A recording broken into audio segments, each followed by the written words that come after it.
Hey guys, have you ever wondered what's changed in medicine that now you go to the doctor and they don't look you in the eye? Instead, they're looking at a computer screen. Their back may be to you. You're sitting there up on that exam table in a paper-thin gown with your butt hanging out, feeling vulnerable, thinking, you know, this person doesn't care about me because they're staring at a computer asking me questions and clicking boxes.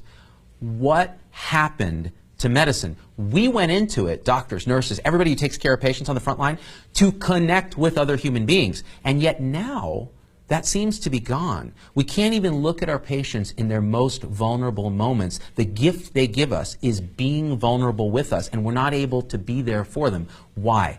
The electronic medical record. And I will not call it an EHR, electronic health record, because there is nothing about health in this thing. Patients, you guys need to understand how this has destroyed medicine. It was a great hope that turned out to be false. Let me explain what's going on in that exam room. You come in, the doctor immediately sits down, logs into their computer, and starts clicking. Okay, so have anything changed in your medications?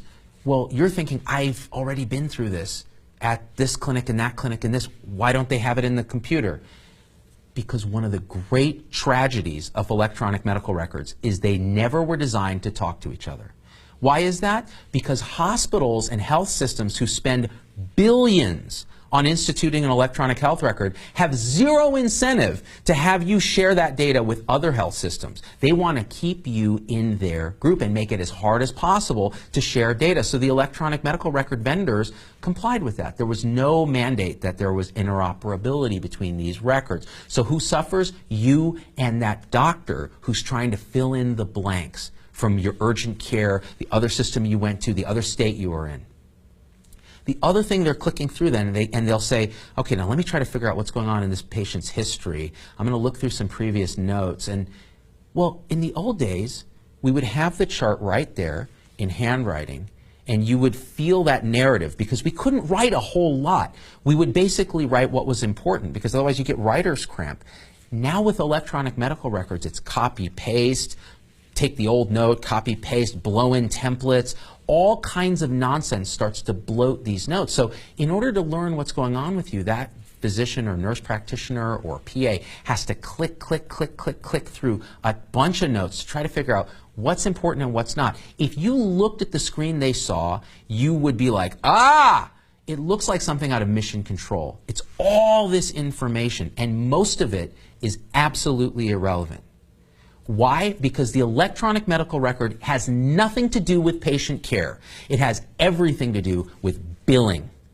Billing and compliance for legal reasons. So if you document a bunch of stuff, the theory goes, you're less likely to be sued in a society that's very litigious. And if you document a bunch of stuff, that's the only way the insurance companies and Medicare will pay you. So the electronic medical record vendors built what was asked for, a compliance vehicle, a cash register with a little patient care stuff tacked on. So what happens? In that visit, the doctor's clicking through trying to figure out what's important to you, and instead is deluged with billing codes and a bunch of bloated crap that has nothing to do with you.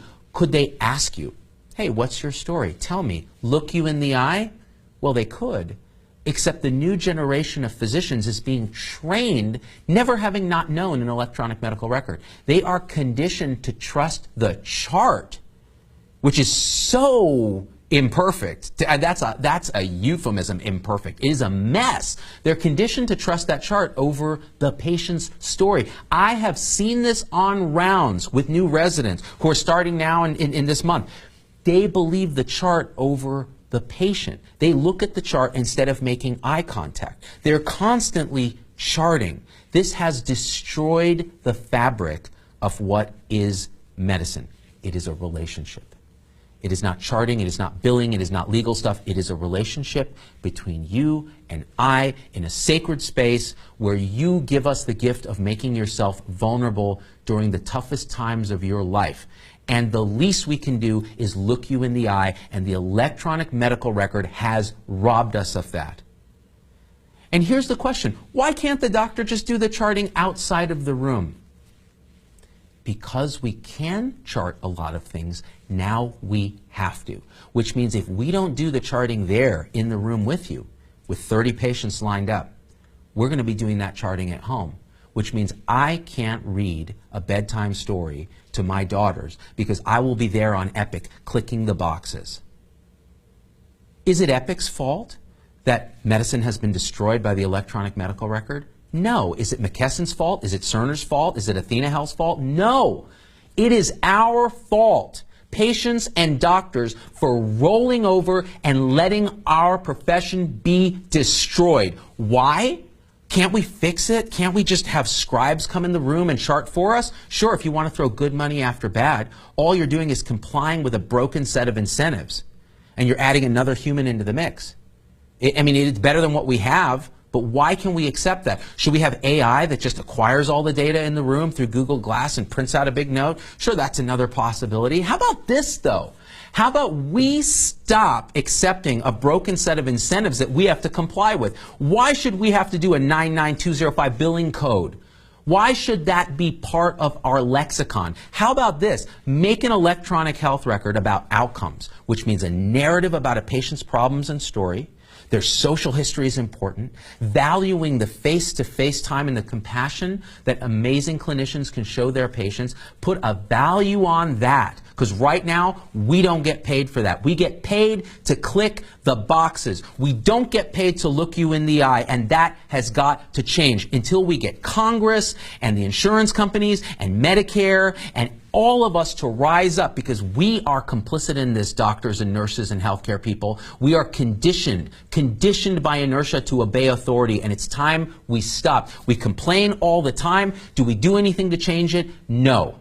Here's what you can do to start. Share this video with your patients, with other healthcare people, so that we can get a critical mass and say, you know what, I'm not going to stare at this computer anymore. We're going to take medicine back. As patients, we're going to reconnect with our clinician, and we're going to have some compassion for why they aren't looking us in the eye. It's not because they don't want to.